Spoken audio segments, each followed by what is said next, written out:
বেশি বর্ণময় করার উদ্যোগ নিয়েছি।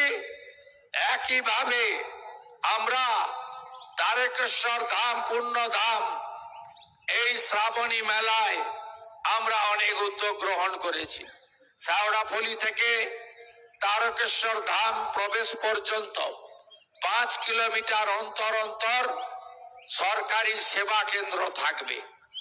প্রাথমিক স্বাস্থ্য পরিষেবা, জল, ওআরএস, ন্যূনতম সেবা এবং বিভিন্নভাবে সহযোগিতার ব্যবস্থা থাকবে।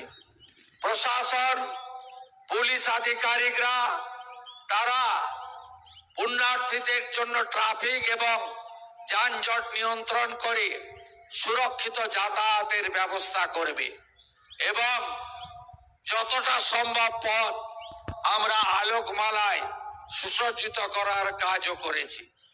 আমি মুখ্যমন্ত্রী হওয়ার পরে যে যে আস্থার জায়গায় মাথা ঠেকিয়েছিলাম, একটি ছিল এই পশ্চিমবঙ্গ সৃষ্টি, বাঙালি হিন্দুর হোমল্যান্ড প্রাপ্তির ক্ষেত্রে ডক্টর শ্যামাপ্রসাদ মুখার্জিকে, যিনি সবচেয়ে বেশি উদ্বুদ্ধ করেছিলেন ভারত সেবাশ্রম সংঘের প্রতিষ্ঠাতা স্বামী প্রণবানন্দের বালিগঞ্জ আশ্রমে গিয়ে। তারপরে বিশ্ববন্দিত যুব সন্ন্যাসী, যিনি 1893 অতিরিক্ত জেলা শাসককে দায়িত্ব দেওয়া এবং এখানকার পবিত্র পুষ্করণী সহ এলাকায় যে যে প্রাথমিক কাজ এই স্বল্প সময়ের মধ্যে করা সম্ভব সেটা আসবে এবং ধর্মীয় পর্যটনের ক্ষেত্রে আমরা বাইরের রাজ্যের বা বিদেশি পর্যটকদেরও পাবো। এই আস্থার কেন্দ্র সেজে উঠবে যেভাবে যশস্বী প্রধান।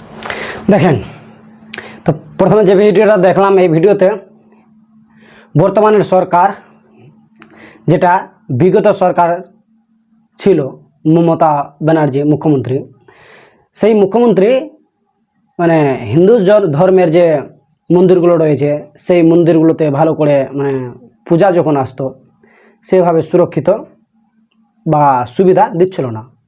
কিন্তু বর্তমানের যে সরকার বিজেপি, শুভেন্দু অধিকারী, সে বলছে যে বিজেপি পশ্চিমবঙ্গে আসার আগে যেসব মন্দিরগুলোতে শুভেন্দু অধিকারী যেসব মন্দিরগুলোতে পূজা দিয়েছিল, তার মধ্যে রয়েছে তারকেশ্বর, তো আরও অন্যান্য মন্দির রয়েছে। তো সেই মন্দিরগুলোকে কী বলছে, সে ভালোভাবে সাজিয়ে তুলবে এবং এইগুলো মন্দিরগুলোতে যাতে যে বিদেশ থেকে মানুষ আসে এই পূজা অর্চনা করতে, মন্দিরে দেখতে, তার জন্য সে কী করছে, ভালোভাবে একদম গোটাই সাজিয়ে তুলেছে। পশ্চিমবঙ্গের তারকেশ্বর যে রয়েছে সেটাকে গোটাই সাজিয়ে তুলছে। কারণ আমরা দেখেছি মমতা ব্যানার্জি মুখ্যমন্ত্রী বিগত আগের, সে ভালোভাবে মন্দিরগুলোকে সাজাচ্ছিল না।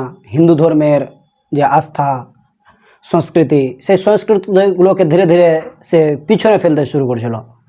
এমন একটা পর্যায়ে নিয়ে আসছিল যে যেখানে হিন্দু ধর্মের মন্দিরগুলোকে, তার মধ্যে পূজা পার্বণগুলোকে সেভাবে পালিত হতে দিচ্ছিল না বা সেরকমভাবে সুরক্ষিত দিচ্ছিল না। এখন বর্তমানে বিজেপি সরকার, শুভেন্দু অধিকারী এসে প্রত্যেকটা যে মন্দির রয়েছে, যেরকম জগন্নাথ মন্দির, জগন্নাথ ঠাকুরের মন্দির পশ্চিমবঙ্গে যেসব জায়গায় আছে, রথ কমিটিগুলোতে সেইগুলো জায়গাতে 5 লক্ষ টাকা করে অনুদান দিচ্ছে।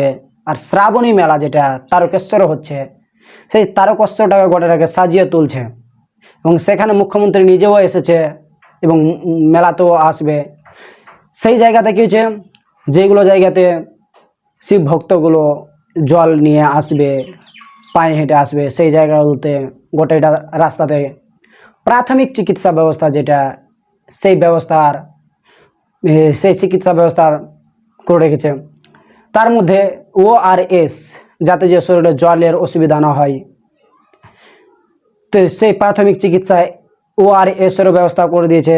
এবার সেই মুখ্যমন্ত্রী শুভেন্দু অধিকারী বলছে আরও পশ্চিমবঙ্গের তারকেশ্বরে যে মেলাটা হচ্ছে সেই মেলাতে শ্রাবণ মাসের 4টা সপ্তাহ অর্থাৎ 4টা সোমবার, সেই সোমবারে সরকারি হেলিকপ্টার দিয়ে কী করবে, সেখানে গোটাটা পুষ্প বর্ষণ করবে, শিব ভক্তদের ওপর পুষ্প বর্ষণ করবে।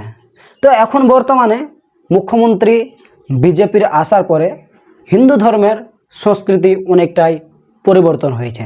সে গোটাটা যে উত্তরপ্রদেশের যোগী আদিত্যনাথ যেভাবে হিন্দু ধর্মের সংস্কৃতিগুলোকে জাগিয়ে তুলেছে, ঠিক সেভাবেই তার কাছ থেকে সে অনুপ্রাণিত হয়ে উত্তরপ্রদেশকে শিখে সে পশ্চিমবঙ্গেরও যে হিন্দু ধর্মের মন্দিরগুলো রয়েছে, সংস্কৃতি রয়েছে, সেই সংস্কৃতিগুলোকে জাগিয়ে তুলছে। তাছাড়া দুর্গা পূজাতেও আরও বিভিন্ন রকমের অনুদান দিবে এবং সাহায্য করবে। এরকম বর্তমানের যে মুখ্যমন্ত্রী রয়েছে, সেই মুখ্যমন্ত্রী একদম আগের মুখ্যমন্ত্রী থেকে অনেকটা আলাদা, যে একদিকে হিন্দু ধর্মের রাস্তাকে মৃতকুম্ভ বলে চালাচ্ছিল, সেই বিগত হওয়ার পর বর্তমানে মুখ্যমন্ত্রী সেই হিন্দু ধর্মের সংস্কৃতিগুলোকে বর্তমানে জাগিয়ে তুলছে। এভাবে আরও জায়গাতে আছে। তো দেখো কিভাবে জাগিয়ে তুলছে, হিন্দু ধর্মের যে সংস্কৃত মেলাগুলো রয়েছে সেগুলোকে আরও কিভাবে জাগিয়ে তুলছে। তো রাজধানী ভারত চ্যানেলে আপনারা দেখছেন, ভিডিওটাকে শেয়ার আর লাইক করে আরও মানুষের কাছে পৌঁছে দেন, যাতে পশ্চিমবঙ্গের মুখ্যমন্ত্রীর উন্নয়ন মানুষ দেখতে পায়। তার জন্য ধন্যবাদ। জয় হিন্দ, বন্দে মাতরম।